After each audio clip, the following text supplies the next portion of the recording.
Good morning, everyone. Thank you for joining. This is our Salesforce implementation checklist webinar. We're going to be talking about 10 must-dos in every new Salesforce org today. So thank you to Courtney and On and all of my friends at Expert Marketing Advisors for helping set this up and hosting. We've been seeing a lot of questions about setting up new orgs, and so we wanted to do this webinar to kind of share our tips and best practices, and so we're really excited to get started today. So I'll introduce myself first. My name is Stacy. I'm a Salesforce consultant, and I partner with Expert Marketing Advisors for all of their Salesforce needs. I have been a Salesforce user since 2008. And administrator since 2013, and I've been doing consulting for over 2 years now. So I have lots of experience working in a lot of different types of orgs. And I also have 5 certifications. So I worked really hard for those, and I try to show those off every opportunity I get. But my goal as a consultant and a Salesforce administrator is to really help customers get the maximum ROI, maximum benefit from Salesforce with out-of-the-box functionality, and to set them up for long-term success. And those things really start at the beginning of your Salesforce implementation. So that's what we're going to go over today. So right out of the start, every single time you get a new Salesforce org, every time you get hired at a new company that has Salesforce, the very first thing you're going to want to do is to enable my domain. Now, I'm sharing right now Salesforce. Can you guys see this? I'm going to go here and show you how to do my domain.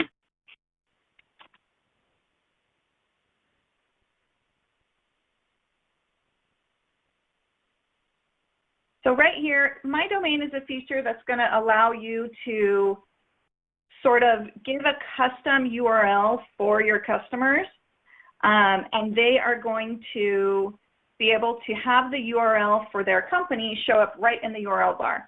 Now what you're going to see up here is you can see my instance, NA112 at salesforce.com. So that's what server I'm on. That's the instance that Salesforce is using to host my company. Now, that is not permanent. Every 18 months to 2 years or so, Salesforce does an instance refresh, and that URL for you is actually going to change. Oh, looks like my Salesforce is not showing. Hold on just a second. Let's get that fixed up for you.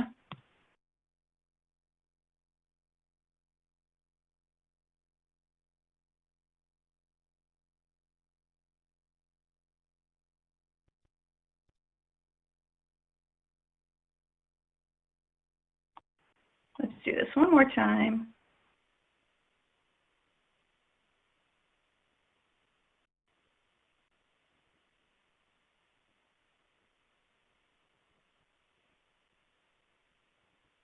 How about that? That looks like it works now.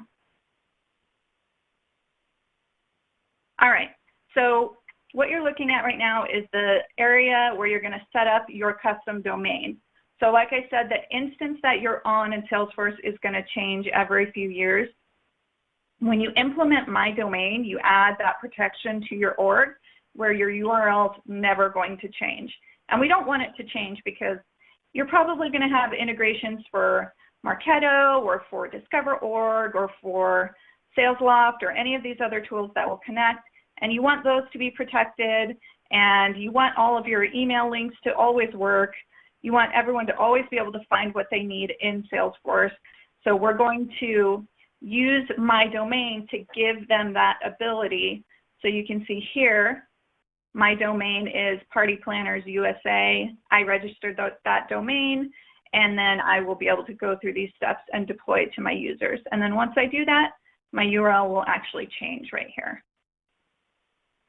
Now, the next thing you're going to want to do is kind of give your users that warm and fuzzy feeling with using Salesforce.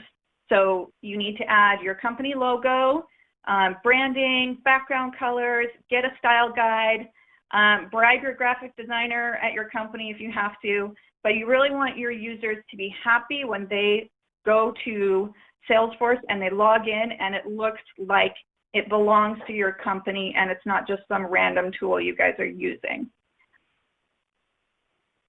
The next thing you want to set up is your field history tracking. Now, when you get a new org, field history tracking is not turned on by default. So you don't want people to start logging into Salesforce and start using it, and then 6 months later, you can't figure out where all this data came from. So in your history tracking here, it's this little checkbox, enable account history. You would do this for all of your objects, and then you're going to see your options pop up. Now, this looks the same in Classic and Lightning. I'll toggle to Lightning in just a minute and show you. But I generally always choose record name. If you have any kind of status, any kind of type field, anything that's identifying, so maybe an email address for a person.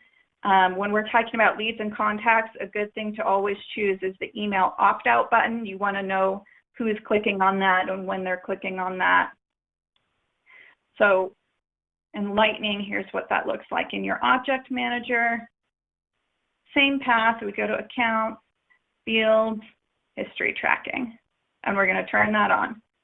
And you want to do this before you get users in your org because you'll be able to tell who's doing what and where that data is coming from.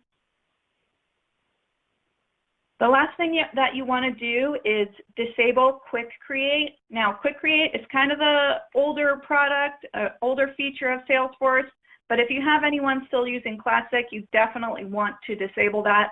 Quick Create allows people to create new records without actually going through any of the validation or data quality enforcements that you've put on for your records. So it's really caused a lot of bad data, a lot of dirty data for customers, and end users don't even know that they're doing something wrong because they really don't hit any errors when they're entering information because Quick Create avoids all that. So you want to just turn it off. You want to enforce data quality as soon as you get your org.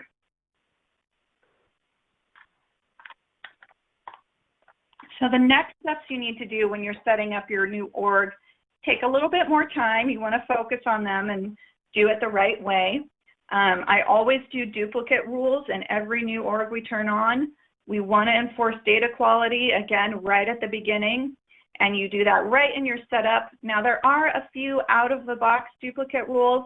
I don't like them because they don't tell the user exactly what is wrong or how to fix it. They're also not based on what counts as a duplicate in your business. So for your business, maybe an email address should be unique. And pretty much for everybody, that's the case, right? We don't want to have 6 people in our org with the exact same email.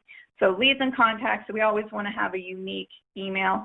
But with accounts, most people consider 2 accounts with the exact same account name as a duplicate. You probably want to prevent that, but you also want to work with your company and find out what really counts as a duplicate. You might actually be okay with having 2 accounts with the exact same name as long as they're in a different country. So do some investigation within your company and find out what counts as a duplicate. Generally, there's 6 rules I always put in. So that's account name exact, we block it. Account name fuzzy, we allow it, but we give a warning. And then contact to contact, email exact, contact to lead, email exact, and then the opposite. So lead to lead, email exact, and lead to contact, email exact. We block all of them. There are 4 different actions there, and we tell the user what to do for each action. So we give the user a path to troubleshoot their own problem. Next thing you want to do is set up custom profiles. Now, Salesforce does give some standard profiles out of the box. They actually recommend as a best practice that you don't use those. You want to create some custom profiles, give them a common naming convention, like we're expert marketing advisors, so we might call our profiles, EMA admin, EMA sales rep, EMA solutions. Those are going to give your users the ability and permissions to do the things that they should be able to do in Salesforce, but not the things they shouldn't be able to do. One common mistake we see a lot is that people just give everybody an administrator profile when they get Salesforce, and that's really dangerous. Obviously, you don't want to be doing that. So make sure you set up custom profiles.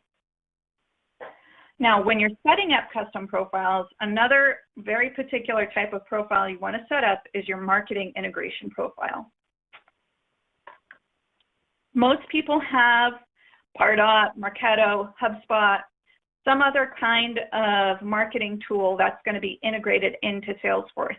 You want to give that user a very specific profile tailored to them and also a user license. Do not share your marketing integration user license with your admin or with another person. Otherwise, that's going to cause your data to get really confused and muddy, and you won't know who's making all these changes in your system, who's adding these leads. Is it a person or is it your integration user? So you want to keep those separate. The last thing for this section that we want to add is our opportunity pipeline snapshots. So snapshotting is a really cool feature of Salesforce that not a lot of people use, but what it does is it takes a picture of your data and then it saves it on a custom object, so then you can report on that custom object. Now, one of the big questions we get asked is, what was my pipeline 6 months ago and how does it compare to today? Well, when you're reporting in Salesforce, you can only report on the data that is in Salesforce right now. You can't, there's no time machine, you can't go back. You really want to be able to have that data so you can answer your CFO or your sales leadership when they ask you this question. When you turn on your opportunity pipeline snapshots, it's going to start taking a picture of all of your open opportunities at whatever schedule you decide. Usually we do weekly. You can decide whatever works for your company, but we want that picture so that we can watch our pipeline trend change over time.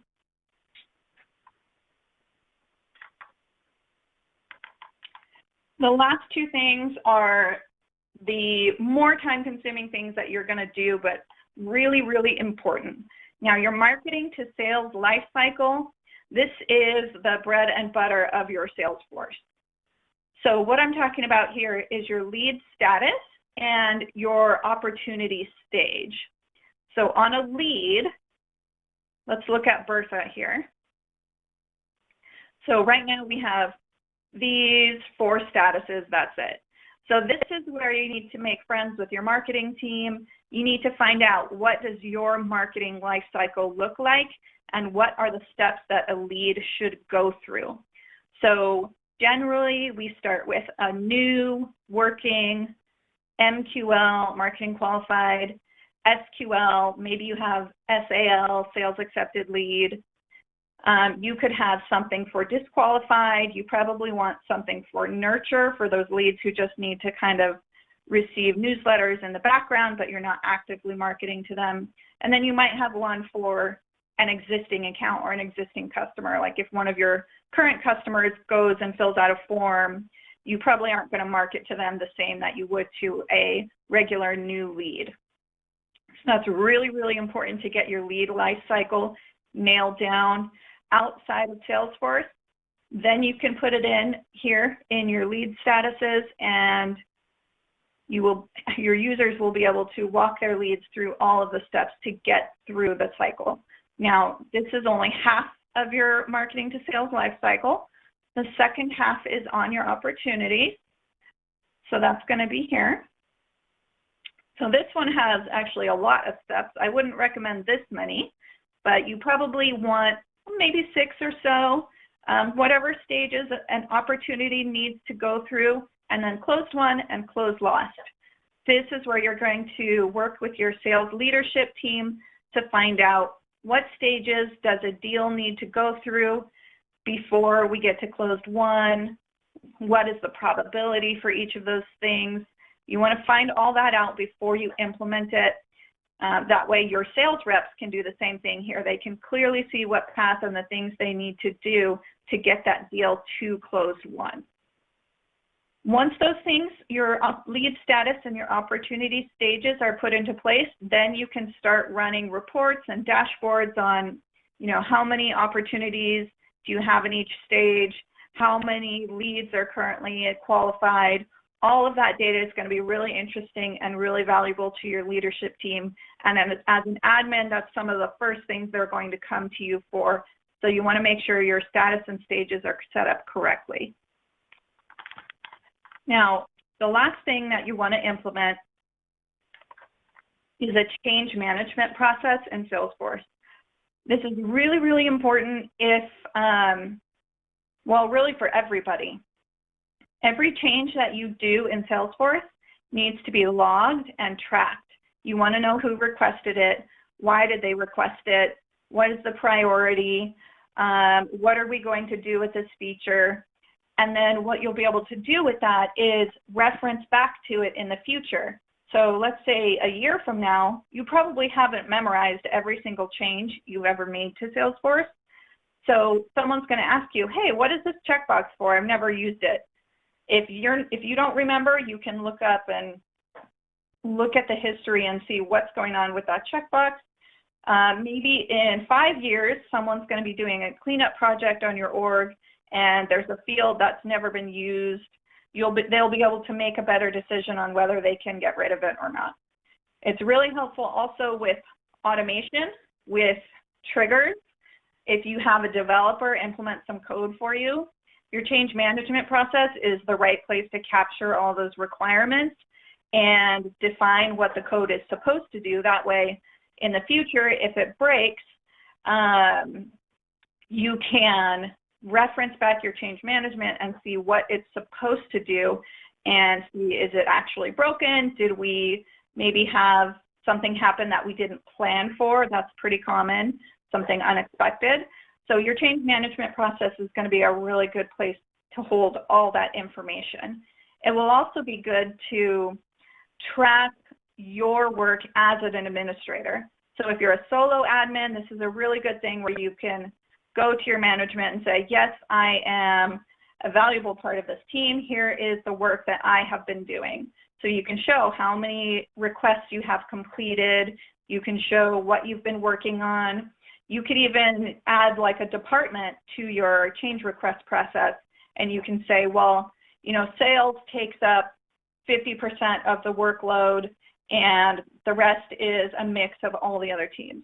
So I really like change management process for tracking all your changes in Salesforce.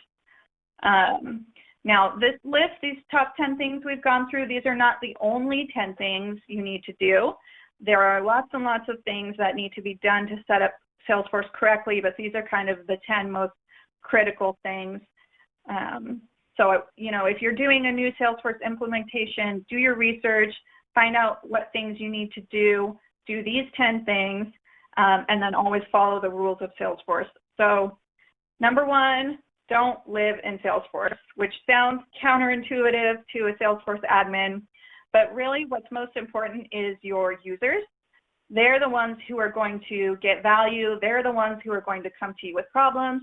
They're the ones who are going to say if you're doing a good job or not. You might build all the custom objects and do a whole bunch of crazy stuff, but if your users don't use it, if they don't recognize it, they aren't going to think that you're bringing any value to the team. So hang out with your users, spend time with them, find out what they're doing, really get to know them, and that will help you out as an administrator.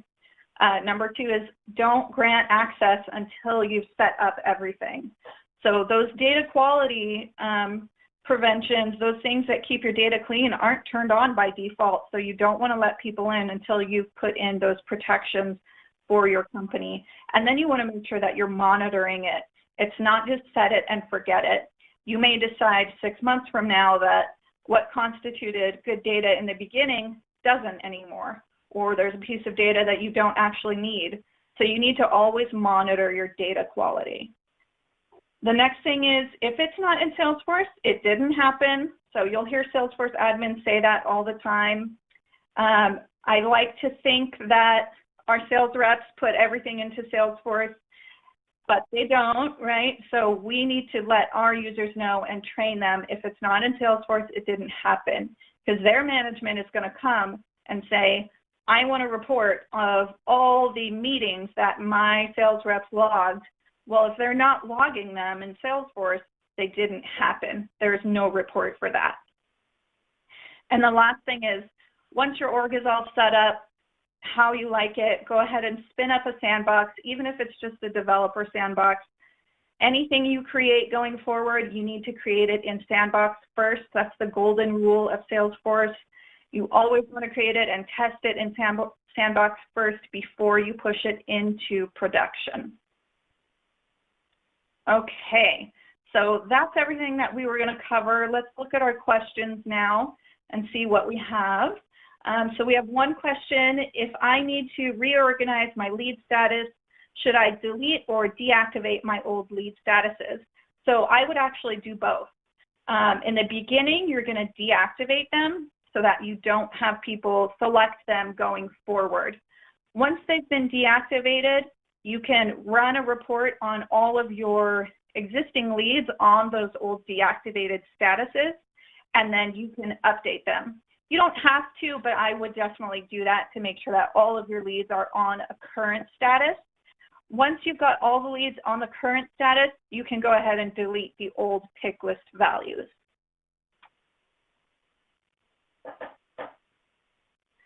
Okay, so we have one more question. Who should have access to the sandbox, all users or just admins? That's really up to you. It depends on the type of sandbox and what type of work you are doing in the sandbox. So if a user requests something and you build a feature for them and it needs to be tested, especially like automation, I would definitely give those users access to the sandbox so that they can test it.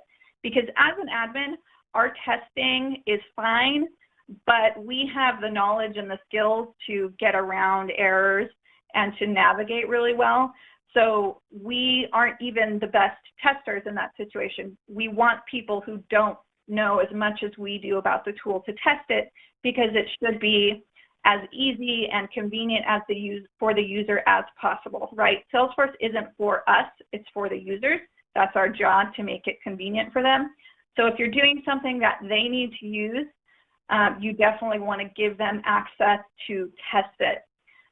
If you're just doing a sandbox for maybe your own personal developer sandbox and you're trying out a new idea you have, you don't necessarily need to give anyone access to that sandbox. Okay, do we have any other questions? Let's see.